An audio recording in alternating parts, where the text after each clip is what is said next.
నమస్కారం అండి. ఈరోజు చేసే మూమెంట్ ఏంటంటే జిమ్నాస్టిక్లో మామూలుగా ఏంటంటే జిమ్నాస్టిక్లో అక్కడే నిలబడి చేయడం. మామూలుగా చాలామంది ఏంటంటే జిమ్నాస్టిక్ అంటే చాలా కష్టంగా ఉంటుంది, ఎందుకంటే బాడీ మొత్తం బెండింగ్ అవ్వాలి, ఫ్లెక్సిబిలిటీ రావాలి. ఇప్పుడు మామూలుగా ఏంటంటే అక్కడే నిలబడి చేయడం వేరు. నెక్స్ట్ ఏంటంటే స్టాండింగ్లో చేసి అట్టే బెండ్ చేసి బాడీ బెండ్ చేసి నెక్స్ట్ వాకింగ్ చేయడం వేరు. నెక్స్ట్ ఏంటంటే గోడకు చేయడం వేరు. ఓకేనా. ఇప్పుడు ఏంటంటే అరుదుగా అవన్నీ ఏంటంటే మామూలుగా నార్మల్గా కొద్దిగా అడ్వాన్స్ మూమెంట్స్ అయ్యి దానికన్నా అడ్వాన్స్ మూమెంట్స్ చక్రాసనం పిల్లలు చేసి చూపిస్తారు, చూడండి. తెలుగే కానీ మై నేమ్ ఇస్ అఖిల. నేను 1 ఇయర్గా నేను చేస్తున్నాను. Start go.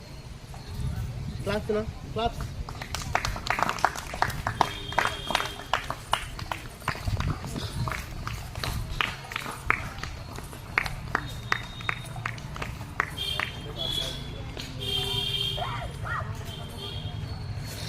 Claps, continue.